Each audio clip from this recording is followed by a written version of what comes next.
hello YouTube to whoever might happen to come upon this. Today I want to talk about a serious topic, genocide. Now, what do we mean when we say genocide? When we hear the word genocide, we usually think of things like the Holocaust in World War II, or what happened to the Native Americans in both North and South America, pretty much across the Americas, shortly after first, first major European contact. We'll say the Vikings were here, maybe some other stuff, yada yada. After first major European settlement, there was, to varying degrees at various times, genocide against the native populations. You might think of the Armenian genocide perpetrated by the Turks. Usually you don't think of Norwegians as being a people who may have had genocide inflicted against them. And that's what I want to talk about today. I want to talk about some history in Norway. And I'm not talking about World War II, but might be the first guess. Oh yeah, some bad stuff happened in World War II.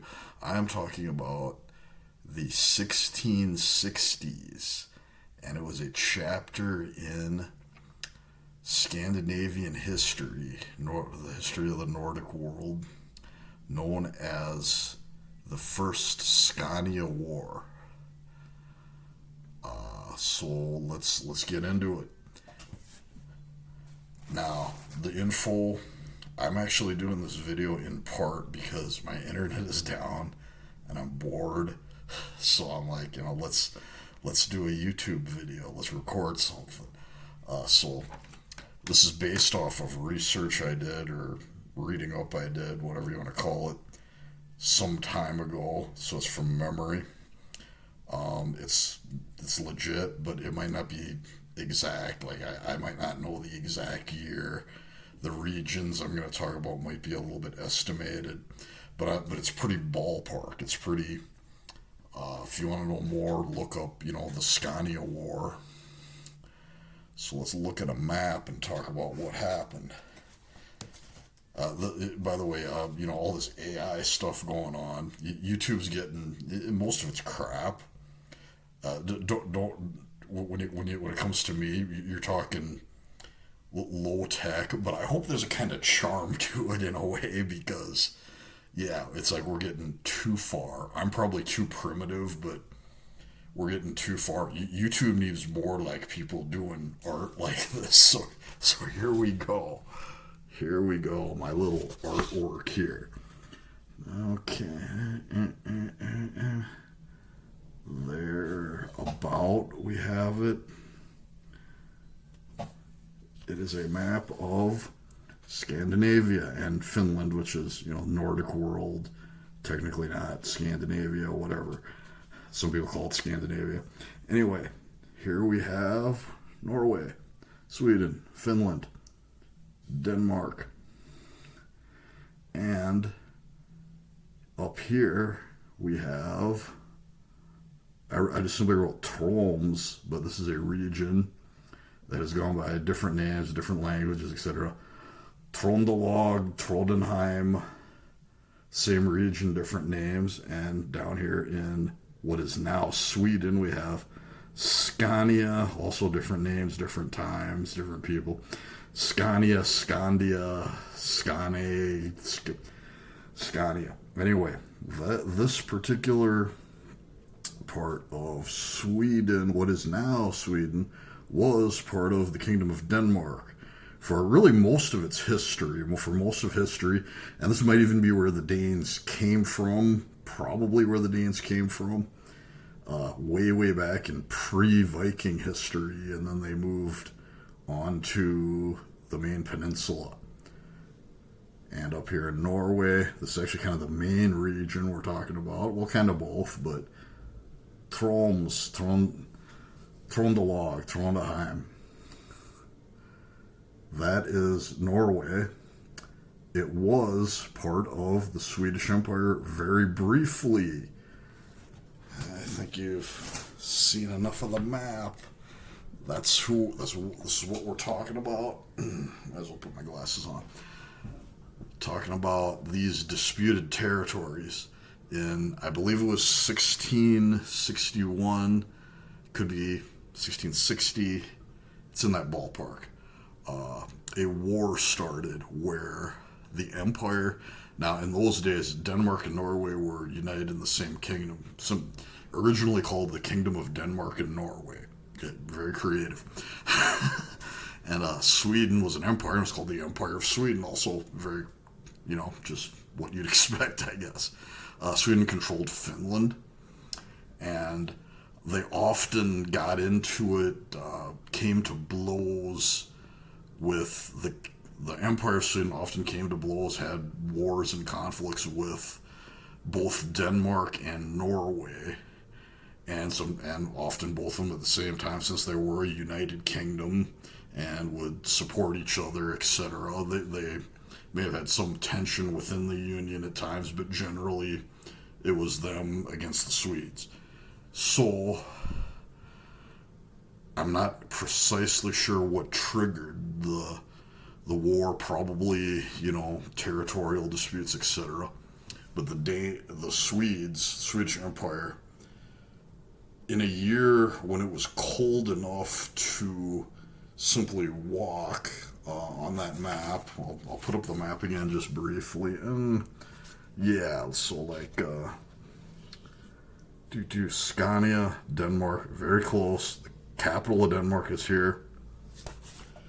Notice how close that is in terms of the waterway. When the oceans freeze, the seas freeze, you can literally just walk from Sweden to Denmark, even though they're usually separated by water. They're like barely separated by water, kind of. I think pretty sure today, they're connected by bridges. You can just go between them like it ain't shit.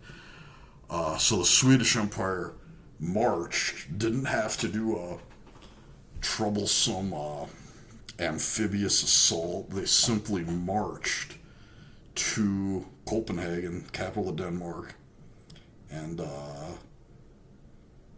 took them by surprise, surrounded the capital, the castle, whatever, and they're basically like, "Hey, Denmark, we got you surrounded. Here's what's gonna happen. We're taking Trøndelag in the north, and we're taking Scania, the part of Sweden that is what is now Sweden, then long-standingly Denmark, but right on Sweden's doorstep. We're taking Scania, we're taking Trøndelag. You don't like it, we can wipe you out right now, so sign this humiliating treaty and give it up." So they didn't have a choice. They're like, "Oh shit." And so they weren't like, "All right, you're taking our stuff." Ours and Norway's stuff. And so Sweden took Trøndelag and Scania. For whatever reason, in Scania, the people were treated, I guess, generally better. There was generally an attempt made to integrate the people of Scania into the Empire of Sweden, the Kingdom of Sweden.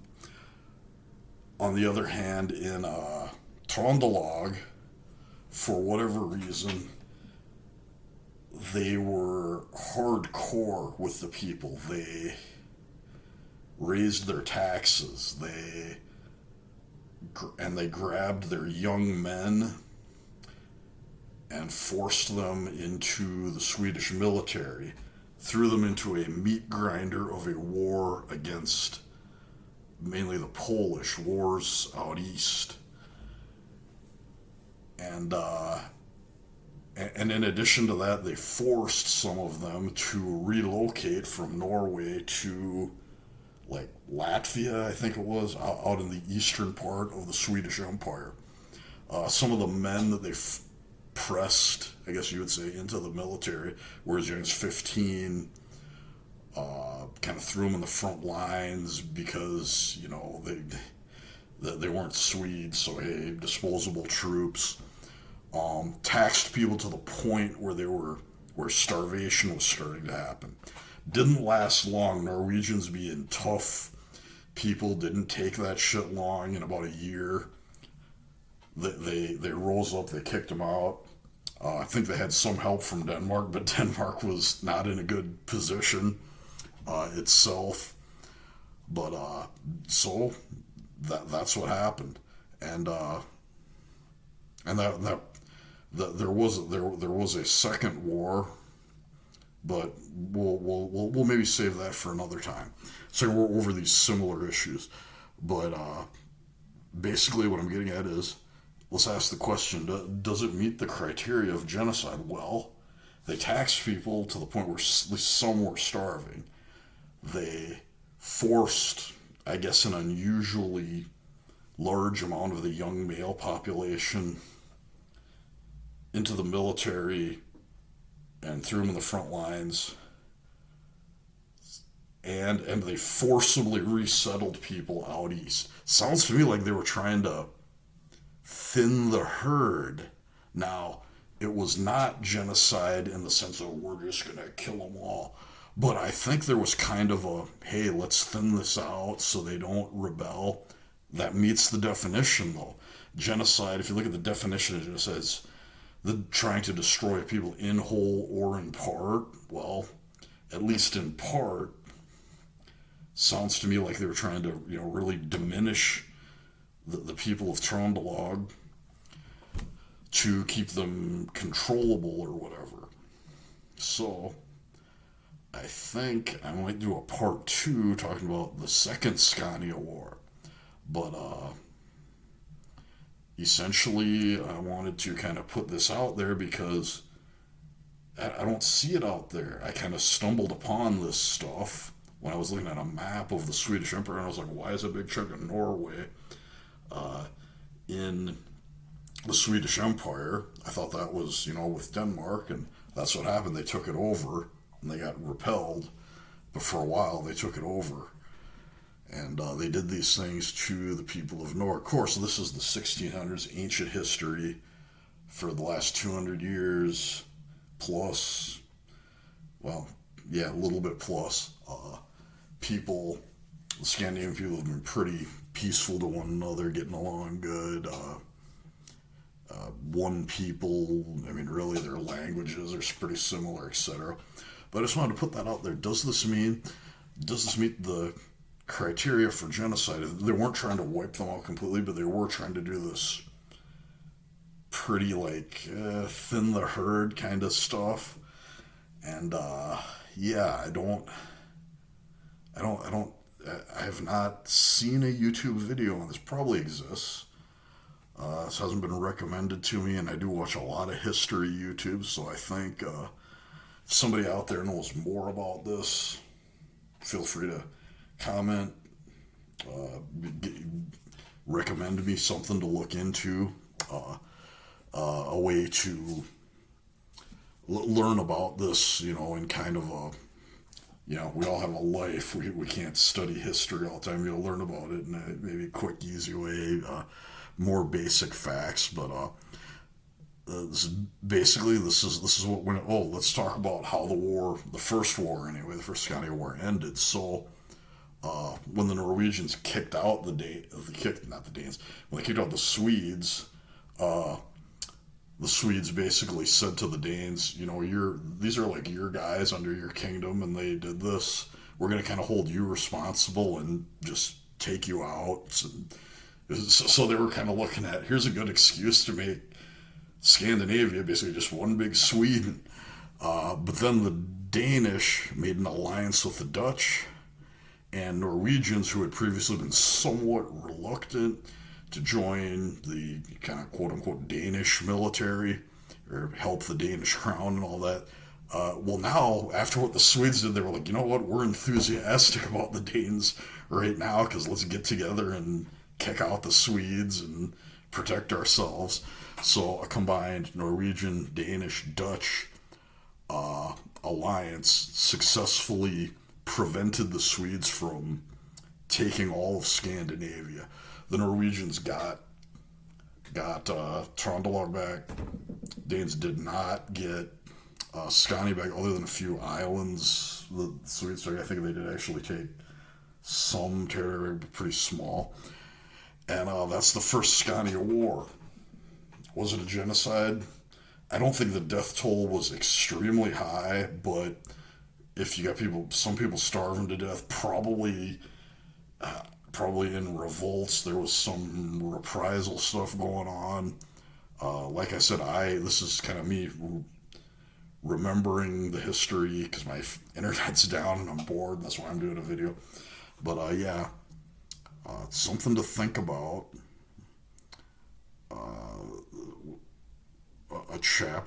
Maybe a chapter of genocidal history that maybe we should talk about more or should be known of by the wider public.